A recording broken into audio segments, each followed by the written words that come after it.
vaccines is a lightning rod that even some folks in the MAHA movement actually don't want vaccines to go away.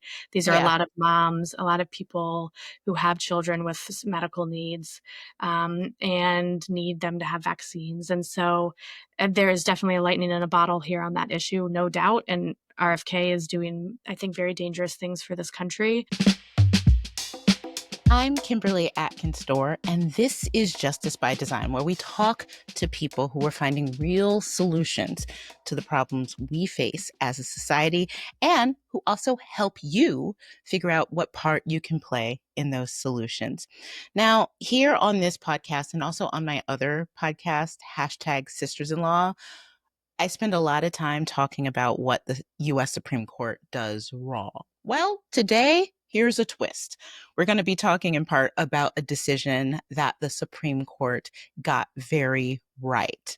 And they got it right because they upheld the ACA's really crucial component that helps protect preventative care. Yes, the ACA has been under attack with challenges for over a decade, ever since it was passed by Congress and signed into law by President Obama. But it still survives, and that's good news. But still, preventative healthcare is something that isn't as accessible to everyone as it should be. And that's what I want to talk about today. And that's why I'm so happy to be joined by Natalie Davis, who is CEO and co-founder of United States of Care. Natalie, thank you so much for joining me. Thank you so much for having me. I'm happy to be here. And like you said, happy to share some good news that's coming out of the Supreme Court. That's really right. So I always ask my guests to kick things off to introduce themselves to our listeners a little bit. Tell us a little bit about who you are and what you do there at United States of Care. Great. So as you said, I'm Natalie Davis. I'm a co-founder and CEO of United States of Care. I'm a mother of 4 and live in Washington, D.C., though coming to you right now from a cabin in Minnesota. And United States of Care is an amazing organization. We are an advocacy organization that works at the state level and in the federal level to make sure that healthcare is more affordable and accessible for all people. And what makes us really unique is that we do that by going out and talking to people across the country. So we've engaged over 30,000 people, over 5,000 hours of talking to everyday people about across demographics, about what they want out of the healthcare system, what they love, what they hate, language they use, solutions they believe would help make the healthcare work better for them, and really looking for those shared beliefs, those shared needs, the shared language, et cetera. So we can use that to show to policymakers, look, people across demographics want you to fix this, and helping them then get the policies across the line. And that's why this court case, like you mentioned, Braidwood versus Kennedy was just so important for our organization to work on, and why we're so pleased that the Supreme Court ruled in the right way. Yes. So before we get to Braidwood v. Kennedy, I want to talk a little bit more about this work that you're doing, because I found it really interesting. I know a lot of times when I report on healthcare issues, or even when I talk to my own doctors, frankly, I'm often told that one of the biggest problems is a lack of data, a lack of, whether it was data during the pandemic and how it was tracked so that we could learn more about the coronavirus as it was spreading, or data about gaps in healthcare access, or how healthcare is different among different demographics. Yeah. Often that is lacking. And I just think that this is such a brilliantly simple approach that you're taking when trying to figure out what Americans across the board need from healthcare. Is you are simply asking them, which you would think is something that would have been done before. But tell us a little bit more about that, how you came to that approach and how you've been able to implement that and what you've learned. Well, I love the way you put it. It is like quite so simple and yet kind of groundbreaking. When we started the organization, I was coming out of working on the Obama administration, building out healthcare.gov and other aspects of the Affordable Which, Care let's Act. just pause for a minute. You just had a little simple job of helping build out healthcare.gov. That's and then a crucial component. so many other amazing federal employees that do amazing work every single day. Um, and, that was a complete highlight of my career and really made me realize as we went out and talked to people across the country after the passage and, right in the years afterwards, that, like many of us heard, if you took away the political lens of it, if you took away the name of it, if you said, this is what healthcare can be for you and better coverage, et cetera. People across demographics were into it for the most part. And there was a real easy way to politicize it. And, um, as we thought about in the after that, and then after the first Trump administration, when we started this organization, we really wanted to prove there was a different way of thinking about solutions and thinking about healthcare. And we had this belief that people agree on more than they disagree, that in politics hide that. And I actually, not being an expert in any other field, I would love to take this approach to education and climate and others because I think there's just something so human about it. And so when we were starting the organization, we had to prove this theory. And so I looked to human-centered design and how often that's used in other products that we have in our life, and thought, why can't we have human-centered policy design? And so really Mm. looked to set out a different way of talking about, and even my board then and others were like, okay, Natalie, yeah, you're going to go talk to people. Okay. And then what? But years later, and it is simple at times. We start every conversation. It's now led by Dr. Venice Haynes, who has a PhD in community engagement. And since the beginning, we ask people the same 5 questions. And not only are they great groundbreaking icebreakers, but it's really been fun to track those over time and find the themes. And one of the first question we ask is, what's the first word that comes to mind when you hear the word healthcare? And for the most part, almost every single answer has to do with price, cost, unaffordable, Yeah. greed, not in it for me, profit driven. And Wow. so, that continue making healthcare more affordable continues to be one of the cornerstones of our advocacy work because it is the biggest concern people have. And whether they can't afford it, if they can afford it, they worry they can't. And if they Yeah. can't, then they forgo care. And so, it's been really important for us to maintain an ability to go out and talk to people authentically. We talk about it. It's not just about lipstick on a pig, and we've got an idea, and we just need people to agree with it on a poll. It's Yeah. really about going out and understanding those shared values and shared needs, and we call it listening loudly. Then to populations that are left out of the healthcare community, left out of the conversations, left out of solutions. And so we, over listen or listen loudly to people of color, people in rural America, and people with low incomes, just to really make sure that we understand where it's failing the most, what would work the best for people. And so last thing I'll say is we have a robust methodology that's anywhere from ethnographic research, where we're in communities talking to people at libraries or in rural South Carolina, rural Maine, to all the way to then a little bit more scientific focus groups and polling. And that mix, it becomes really, really rich data on so many topics within healthcare. Well, this is really great. You're already anticipating a lot of questions that I have Okay. for you that I will return to in that opening, but that made it a really, really perfect opening. So I want to talk about this Supreme Court opinion. Now, I'm not going to make you talk about, the appropriations clause, Good. or the Yeah. appointments Thank clause. Sorry, the you. appointments clause. That's what the case was Yeah, actually about, a kind of arcane that's right. constitutional issue about the structure of the Affordable Care Act. But the practical terms Yeah. that I want to talk about and that our listeners can relate to is that there is a board that is in place to advise about preventative care and approve certain preventative That's care right. that will be authorized by the Affordable Care Act to be provided at no cost to people.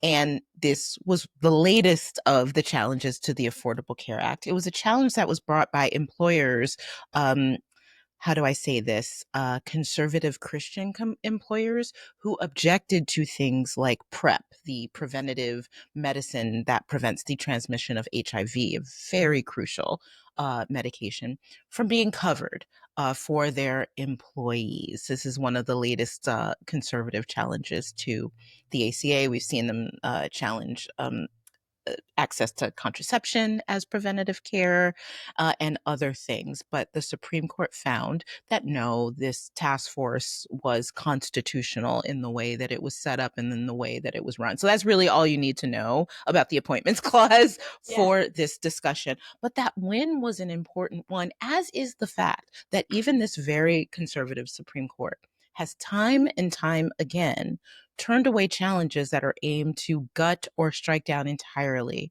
the Affordable Care Act. I know that your organization was among those who submitted a friend of the court brief in this case.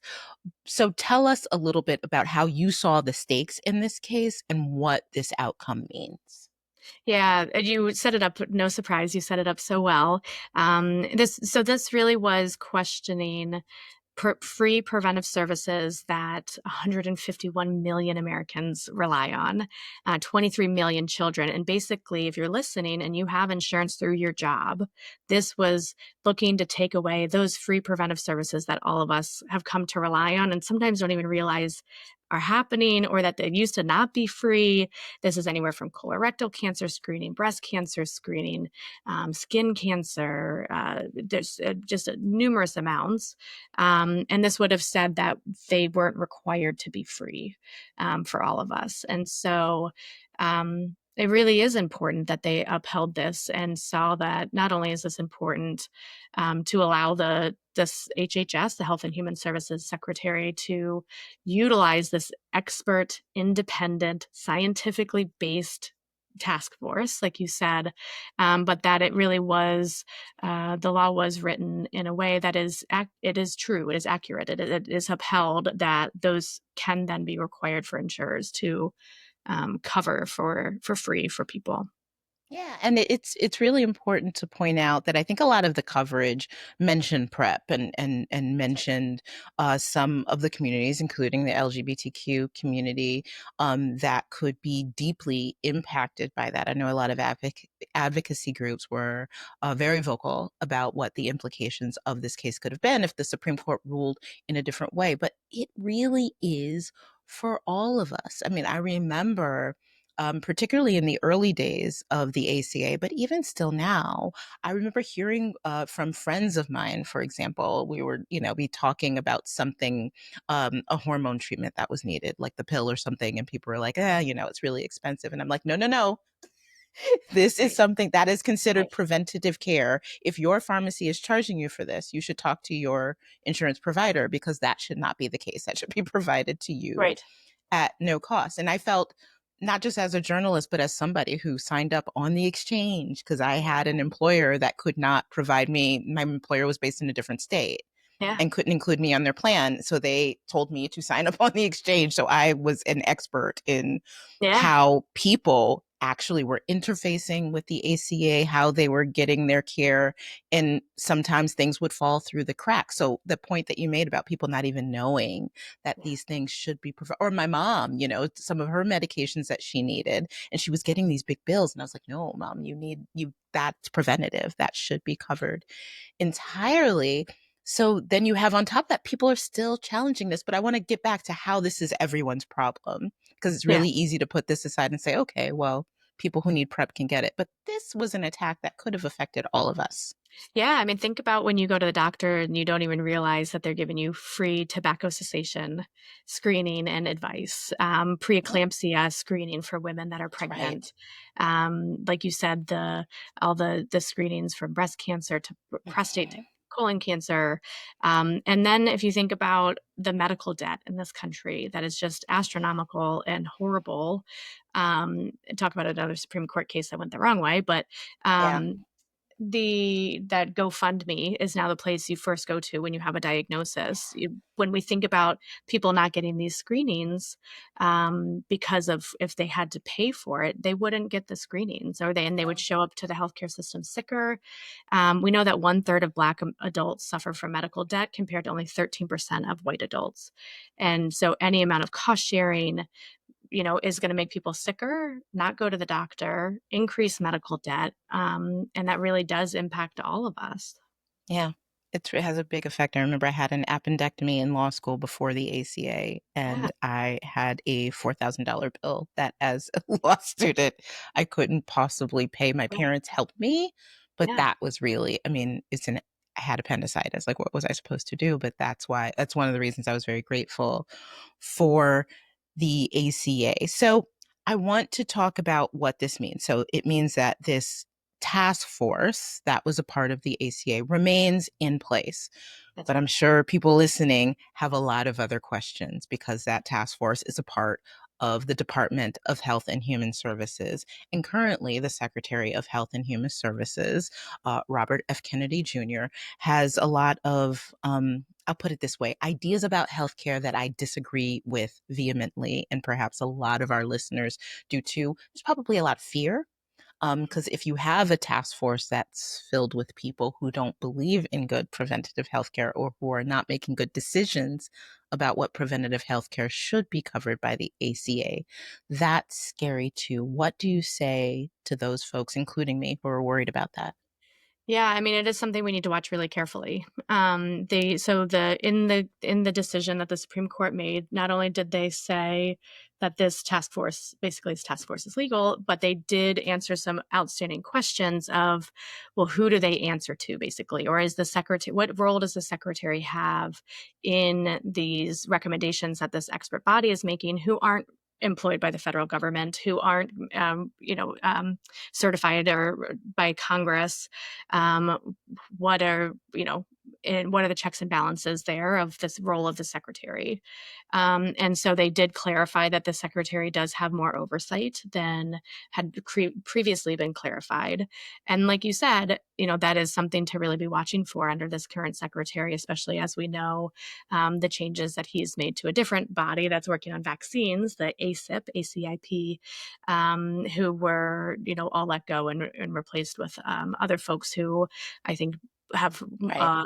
critical views of vaccines. And so this Right. is something we need to watch carefully. I'm really, really hopeful that the secretary who says he believes in making America healthy again will recognize that screening for cancer and for free and allowing people to do that is really key to keeping people healthy.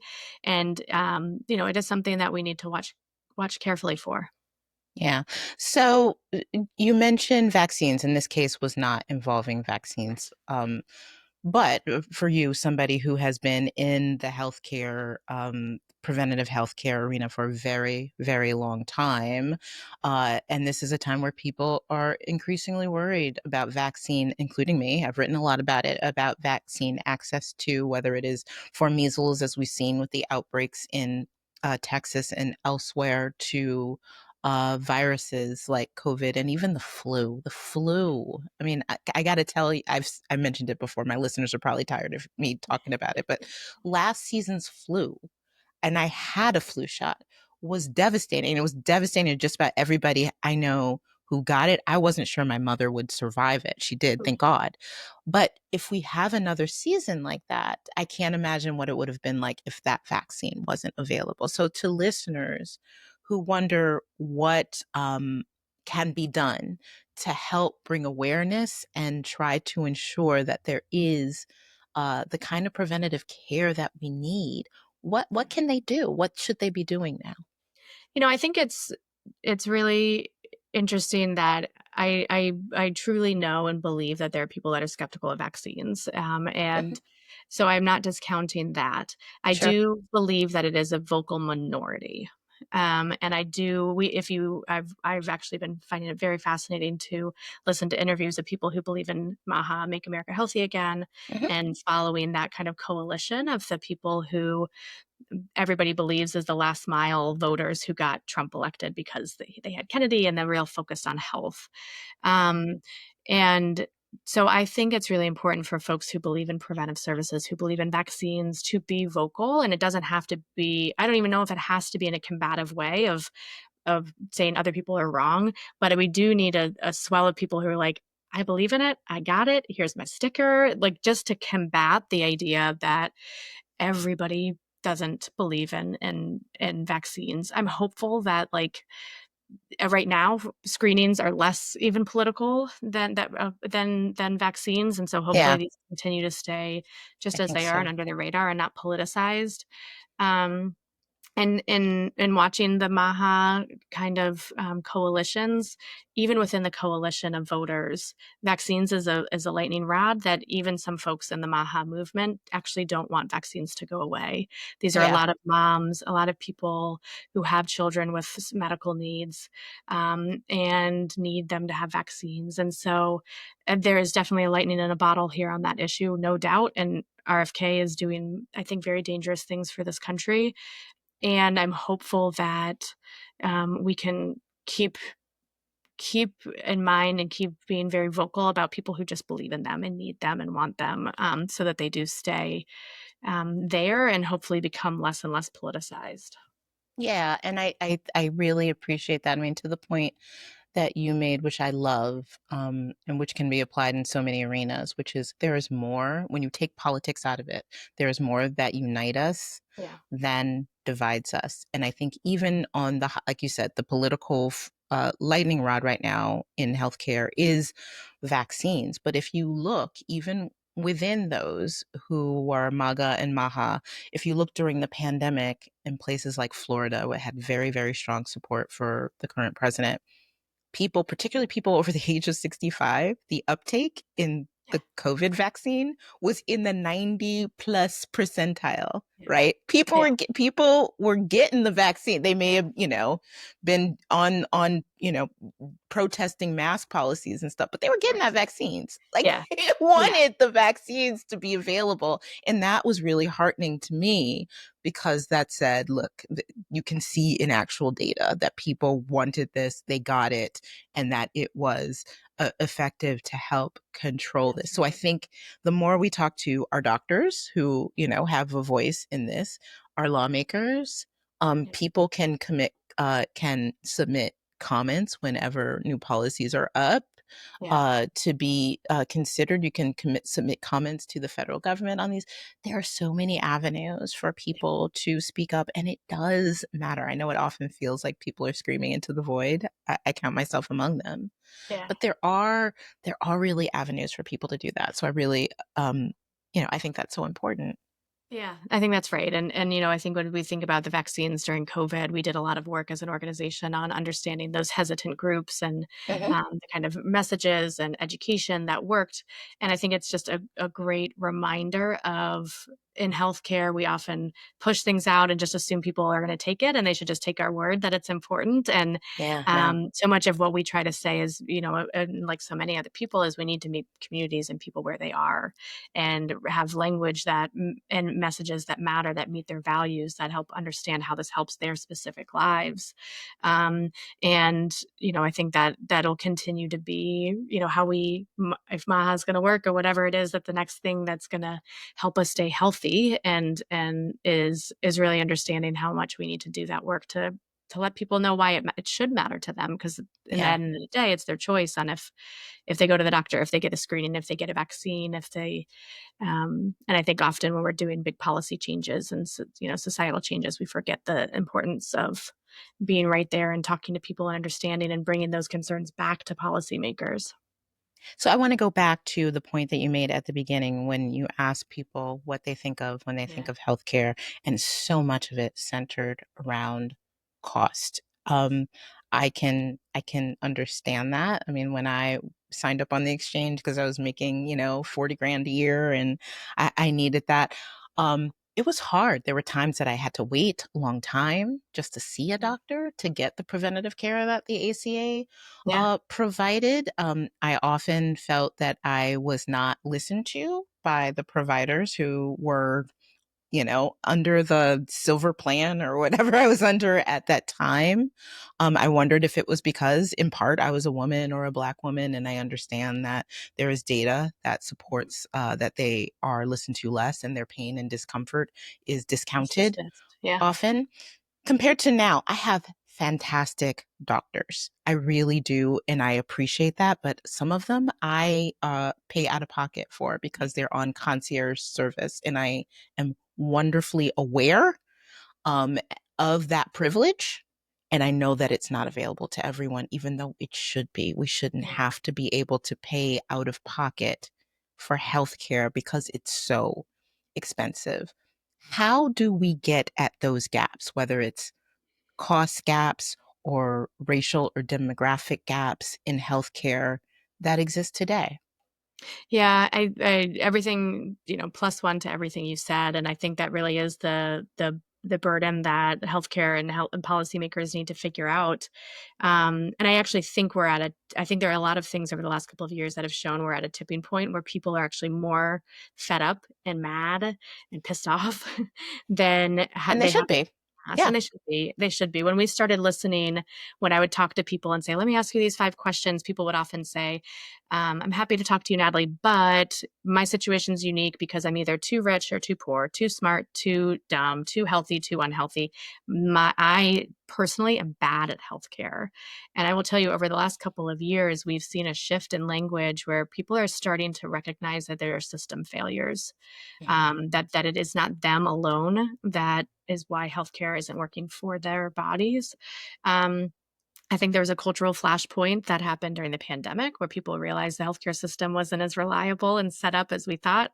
And there's a cultural flashpoint with the United CEO was horribly murdered, but we had people and voters from both sides of the aisle, people who believe in gun control, saying, "Well, I don't know, maybe it was okay."